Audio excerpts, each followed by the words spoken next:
Welcome to The Ripple Within, a podcast by All-in-One Life Coaching. I'm Michelle, a certified life coach specializing in mindset, emotional wellness, and the law of attraction. I work with people to help create the narrative around their desired outcome. And I'm Kathy. I'm here to ask the questions, explore the patterns, and share the real-life moments that make this all, make sense. This podcast is about the connection between how we feel and the physical reality we experience every day. We'll explore how our thoughts lead to outcomes and how narrative shifts can create big change. We'll keep it grounded using logic and lived experience, not just theory. And if you've ever wondered why you feel stuck, reactive, or out of sync with yourself, you're not alone. Our life experience will always match how we feel. This podcast is about exploring our ripple within, how our thoughts, emotions, beliefs, and values contribute to the physical life we live. Let's get into it.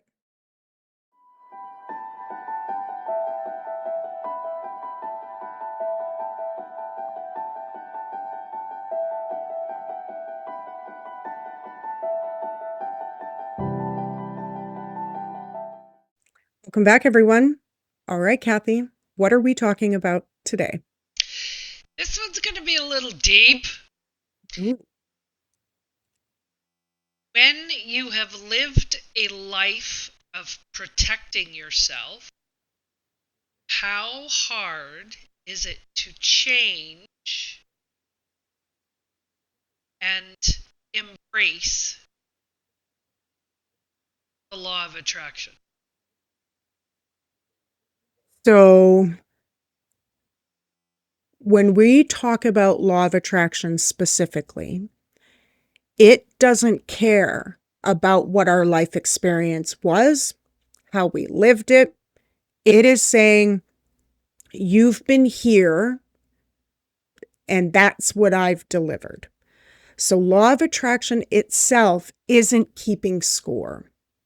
What becomes the match to be able to understand how those two items come together is when we've lived an entire life experience, years and years and years of habitual behavior.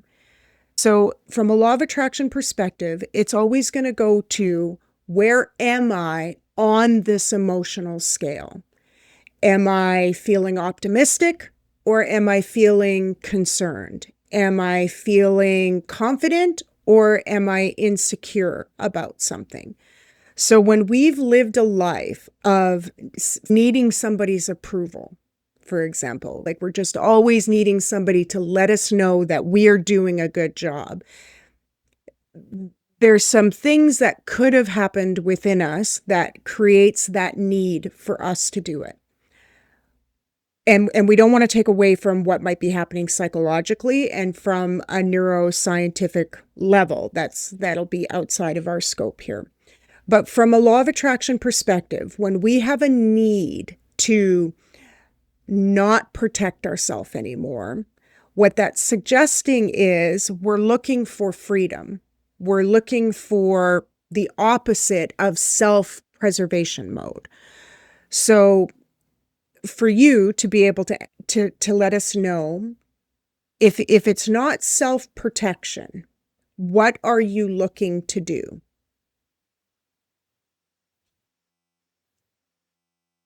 I don't know the answer to that. It Okay. Living lives that we have like millions of other people on the planet. It's so easy to think of fight or flight or protecting yourself first, regardless of the mood you're in. Do you know what I mean? Yeah. So let's talk about it on two different scopes. The need for self-protection is actually quite important. Everybody on the planet is born with that sort of instinct to protect themselves. It becomes tricky when we protect ourselves, hoping or thinking that somebody else might come in and be a savior. Somebody else might come in and do the protecting for us. that's where it becomes tricky from this type of perspective. So if we want to protect ourselves, what does that really mean? What does protecting yourself mean to I, you? I think it could be like a bunch of different things. I'm independent, strong, Hmm. like doing shit on my own. Yet there's certain things that can happen when I'm like a turtle in a shell, you know.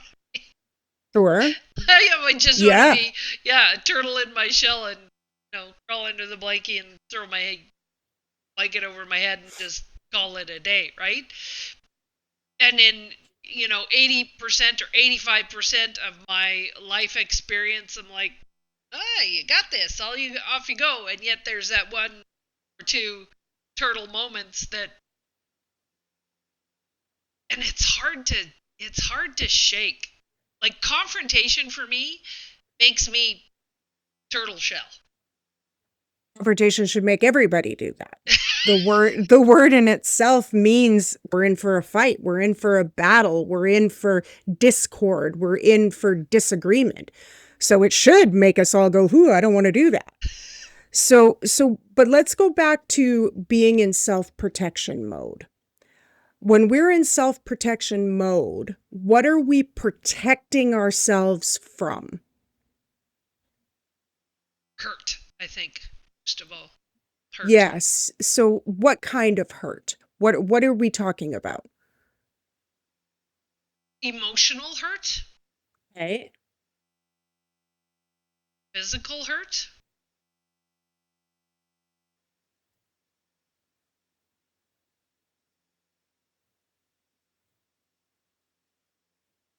No, that's a good place to start.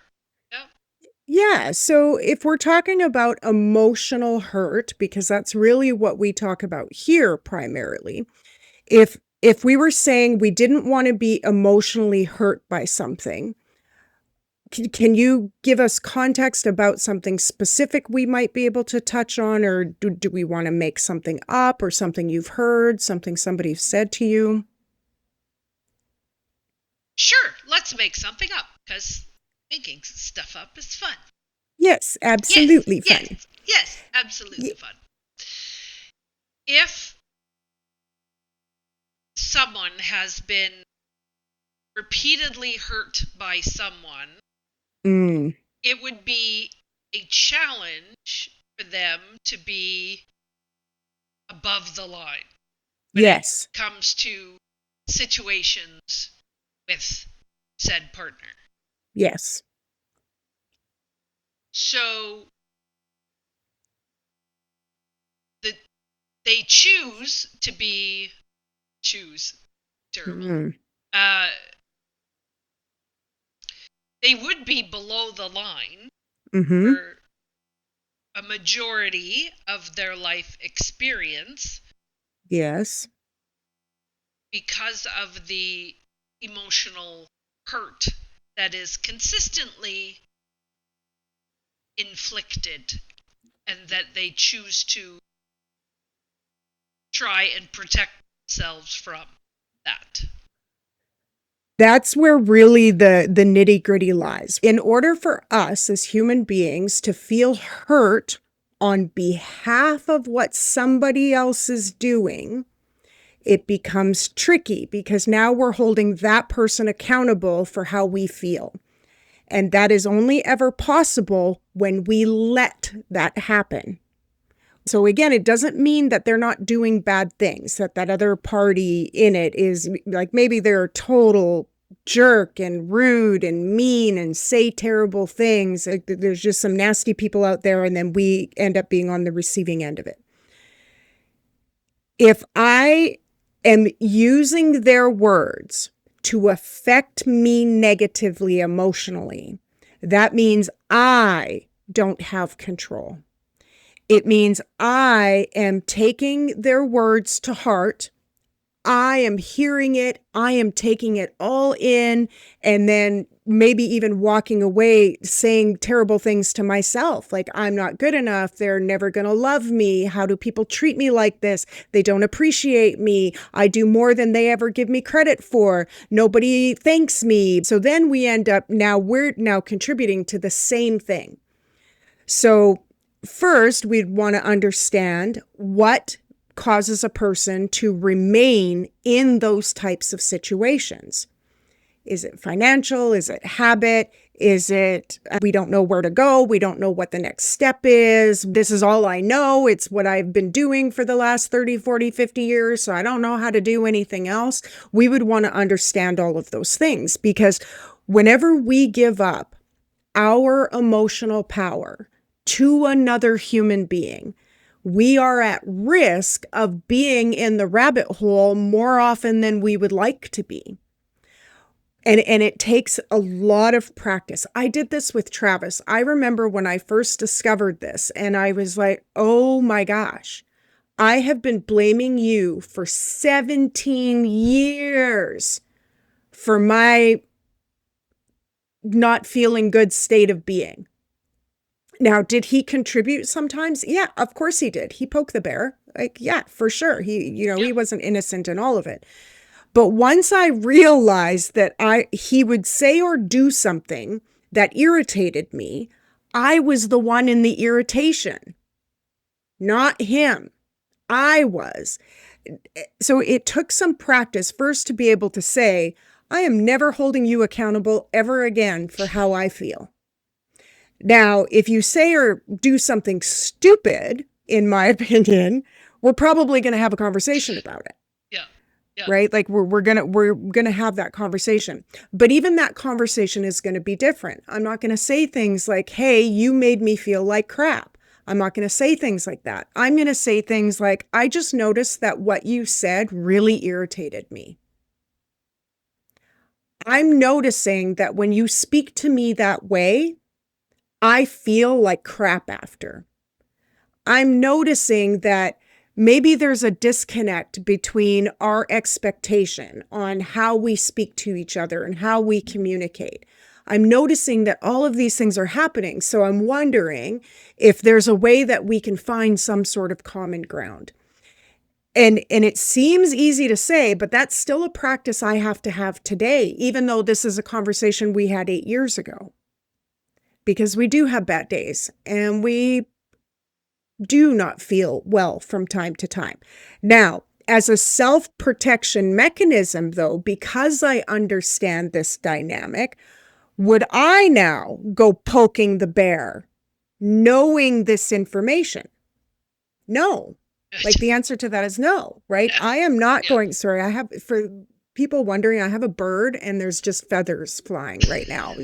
He's molting and I've got feathers floating in the air all over the place. But so from a self-protection mechanism, though, back to my own power and my own strength and my own ability to decide and choose and make all these decisions in my experience, would I go to him with problem-solving issue that might be needed, or would I go to him knowing that it's going to turn into a fight?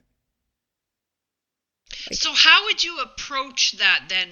If there's something you want to discuss, do you like put a feeler out and go, oh, what kind of mood are you in? I'm feeling like we have something to discuss. Like, how do you Feel that, right? That is wobbly. Yeah. You're going to get, whenever we have conversations, we want to be sure. We want to be specific. We want to know what the outcome is that we want. So if the outcome is to be heard, for example, and I want to clarify that we are talking about a relationship right now where communication can happen without serious things happening, without violence and that type of thing. Like we want to make sure we're talking about that. So we're comfortable enough in our relationship where we can have a conversation from confidence and not from insecurity. So for me, it's always about the prep work and what is the intention. So if the intention is to just get something off our chest, then I would say, again, we need to be unconditional in that and be able to say, hey, I need to get this off my chest. And this is where my mind is at. How do you feel about having that conversation? When do you think you'd be ready to have that conversation? And if they're really deep, heavy conversations, one, I wouldn't spring it on anyone. Like if I'm having to have a really heavy conversation, decision-making conversation with somebody that has to be part of that process, I don't want to just spring it on them without any details. And I would also encourage us to find a way of being, instead of saying, I need to have a hard conversation or I need to have a tough conversation, in just simply saying, I need to have a conversation with you. Because as soon as we start throwing in hard and tough, where do they go? Yeah. Oh Yeah. man, like this is going to go to blame, or I'm in trouble, or something went wrong, or Yeah. I'm not good enough again, right? So let's go back to that where maybe you can give us an example. You have to have a heavy conversation with someone. One, we need to know the intention. What do we want out of this conversation? What is my intention? Is it to provide clarity, to get information, to let them know a stance? Like, what would an intention be? Assistance in making a decision that involves, yeah. Does it involve them too? Yep. Sure. Yep. Okay, so that's going to be another tricky one because now if we're talking about a couple who I'll use my example. As a matter of fact, when we moved to the US, right? This is a decision that was only affecting me and my employment. I was being transferred by my company from Canada to the United States. For Travis, you're going to go and you're going to be unemployed. It's going to take time to go through this process and make sure all the paperwork, because obviously we were doing it legally and we wanted to make sure we were meeting all the requirements and following all of the rules and laws within both countries while meeting the expectation of the organization that I was moving with. So, yeah, now this is a decision.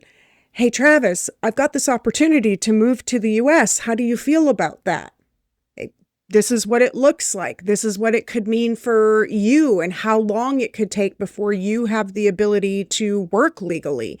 Like there's so many things that have to happen in there. How do you feel about that? And I'm sure he just, oh, sounds great. Let's just go. Whatever you think, right? Like there's no Yeah. real decision making in that. But in it, I knew what my intention was. I knew that for me, I wanted to go. It was a really good opportunity. I was expanding my career. I was moving up the chain. I was getting to move to Las Vegas. Who doesn't want to do that? Right? So there was a whole bunch of selfish reasons for me to do that. Now, did I need him, though, to help me make that decision? No, I knew that that's what I wanted. I knew that that's the outcome I wanted. So being able to say to your loved one, your partner, your spouse is, hey, I've got this opportunity. This is what it looks like for me. How does it feel for you? Fair. Yep. Like we don't need to make it as big of a thing as we tend to make it. And we make it a big thing because we're worried about what they might think or say. Like those famous words, we need to talk. Yeah. Sorry, say that one more time. Those famous words, we need to talk. Exactly, Yeah. because Yeah. we all know what that feels like. You're never walking it. There is no room you're walking into in our society where somebody says to you, we need to talk, and it feels fantastic. No room. You go to a doctor's office and they go, we need to talk. You're not going, oh, this is going to be great news. Not happening. You go into your boss's office, we need to talk. Yeah, no. Okay, where do I start applying? Yeah. Right, Yeah. right. Like there's just no room that we can walk into So saying that to a partner, it's not going to be great for them either.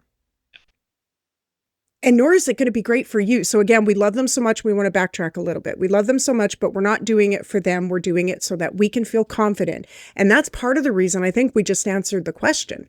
Why having those conversations are so difficult is because we are coming into it with a, we need to talk attitude. You're both coming together straight from the rabbit hole. Yeah. Straight from the rabbit hole. Yeah. So we could be talking about the most beautiful things, solution focused things ever, and neither one of us are really going to hear it because we're still thinking about when is the shoe going to drop? Because they said we needed to talk, and when that happens, we know nothing good's coming of that. So nobody's paying attention. Nobody's even listening. So for me, instead of saying we need to talk, I might say something came up that I would like your input on. Yeah, that's great. Like that. Yeah. Isn't that more truthful? Yeah, said a much better way for sure. Okay. Yeah, because so it's why we talk so much about using words that align with the outcome we want. So if we're wanting help in making a decision, then we're looking for their input. We're looking for their feedback. Genius. So when we use those type of words, one, it feels better to say because now we're not so, I don't know if I should do this or not because, right? So then we can become more comfortable in our approach to it, which makes having the conversation so much easier. I love that. Those words are so much better. And we want to say again that they're just more accurate. It's why it feels better is because they're more accurate to the goal you're trying to achieve. And I do want to bring us back because when we started today, we were talking about something really heavy, and that's that self-protection mode when somebody is feeling like they're being hurt by another. So again, we want to say again, for any type of physical, emotional, mental abuse happening, people just need to stop doing that and respect each other wholly and purely. And because again, somebody who's treating you that way or treating them that way, we can know immediately they're in the rabbit hole. Because people who are loving, kind, and caring aren't abusing or using words that hurt another human being. Oftentimes, feeling of being hurt is simply because there's a misunderstanding of the type of communication that's happening. There's lack of clarity in the expectation. There is habitual practices and behaviors. And I would want to make sure that, one, that we were on the same page on a relationship level of what those expectations are. If somebody is coming to the table and you're a spouse going, hey, I could really use your insight and your input on this, and that person's like, what for? You're just a dumbass. Well, that's a whole other conversation that needs to happen. One, we really need to ask ourselves, do we need to be in this?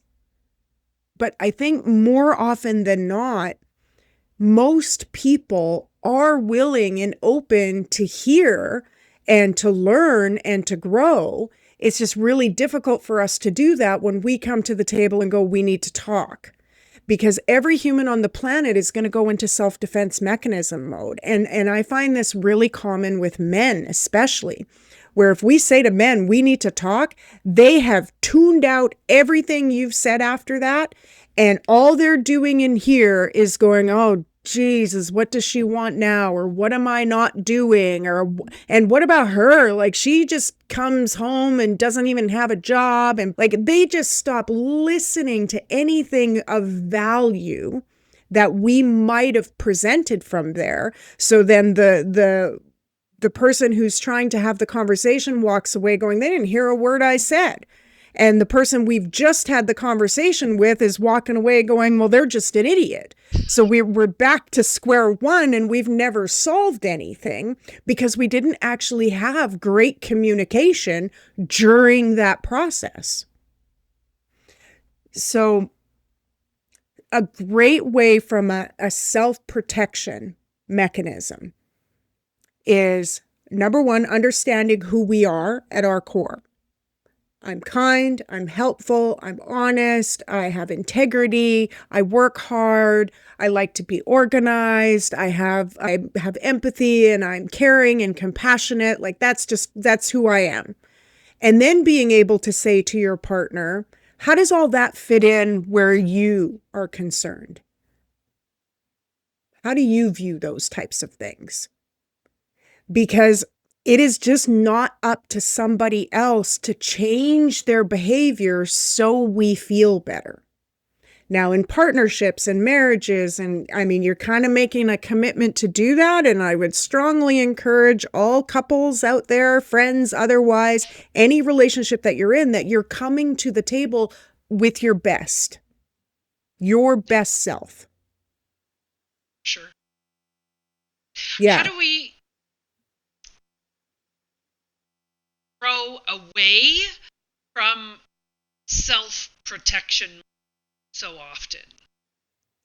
How do we change that?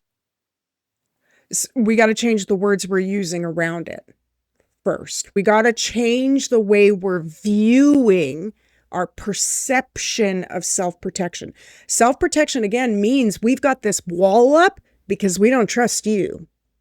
I got this barrier up here because I don't know about you. So I'm going to put this up so that I can make sure that you don't hurt me. But what ends up happening as we put up that wall, we are hurting ourselves because now we're preventing ourselves from having deep conversations. We're preventing ourselves from being able to grow and develop because we're too scared of walking on eggshells.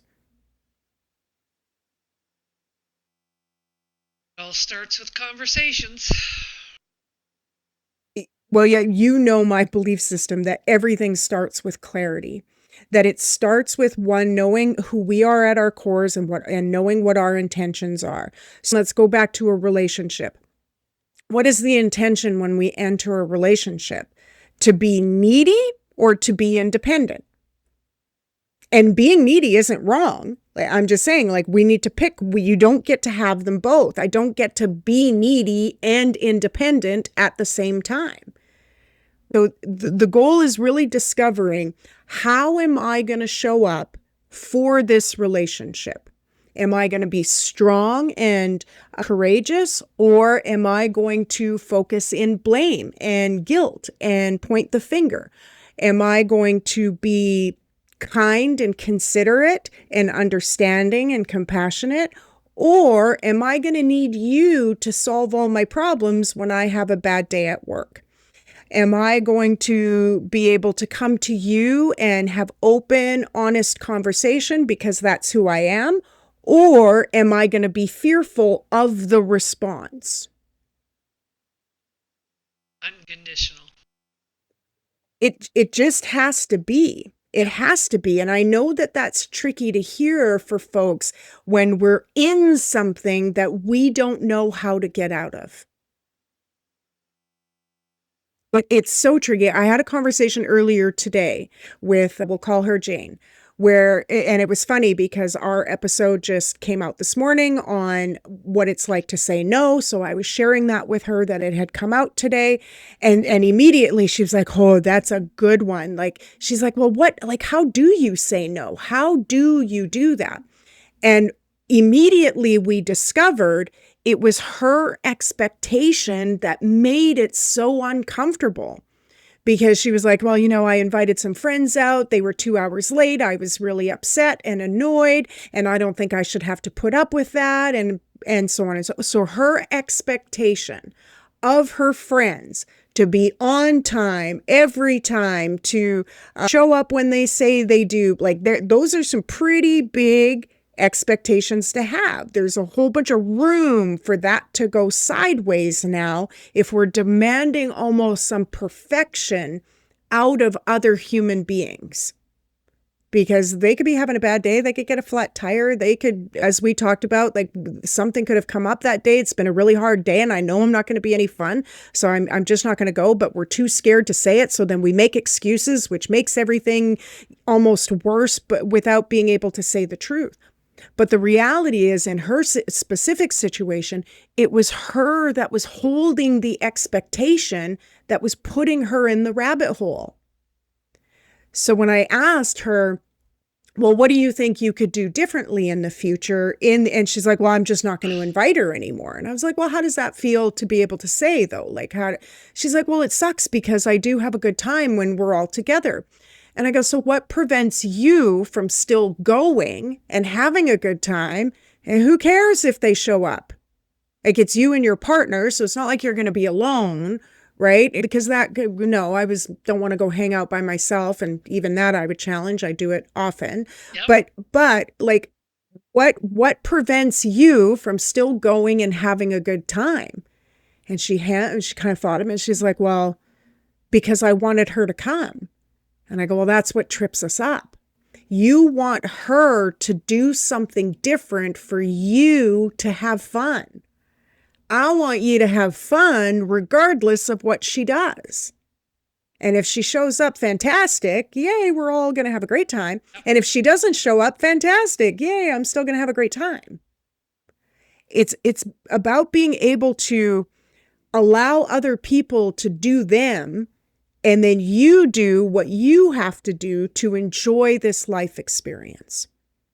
And having a self-protection mechanism that prevents you from doing something is rabbit hole.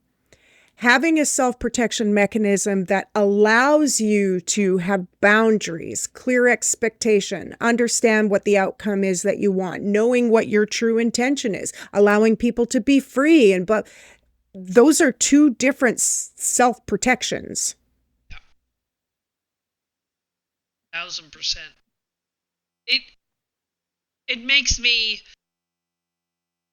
check more of that with myself going forward for sure. So awesome. Something so shit to learn and grow on.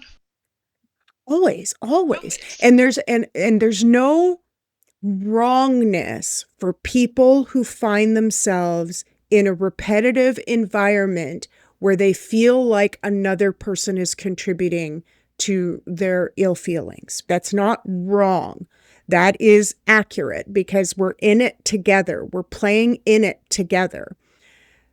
But when we can recognize that we have a power to just not go there, I can see you're not feeling good today, so I know today's not going to be a great conversation to have a heavy conversation. Like, don't do that to yourself. Pick your timing, or every 2 weeks. We'll talk every 2 weeks. That's fine. Or putting it in your schedule or something like that. Yeah, but also recognizing that when we are more confident coming to the table, because that is part of the other challenge in it, no one can answer for you what's better for you than you. No one, not a partner, not a husband, a wife, a teacher, nobody can answer that question but you. So that's another thing that can become tricky when we're looking to somebody else to help us solve a problem. Yeah. Because they don't know either. And depending on where we are on the scale, if I'm wobbly and I go to Travis and say, hey, we should go pick up our motorhome on Thursday. What do you think? And he's like, oh, I'd rather go Friday. Then I'm like, I planned for Thursday. It's like, you're going to get yourself into trouble. Right? Whereas instead of asking for the input, we can say things like, okay, I've made a plan to go do this on Thursday. Can you fit that into your schedule? Instead of saying, what do you think we should do? Because now, there's a 50-50 shot they're going to guess, right? Or say the same answer and be like, oh, yeah, okay, then now we're all happy again and having fun. Whereas when we take away the option, better words, when we provide the solution to the outcome we're hoping for, they are more likely to be agreeable. And that's actually something that could hurt my feelings, right? Well, I just really wanted to go on Thursday, and now I don't think you're really thinking about me and, putting my needs in front, and you want to do your thing now. So now I just think you're a jerk and not a very good husband. That's what I'm going to say about that.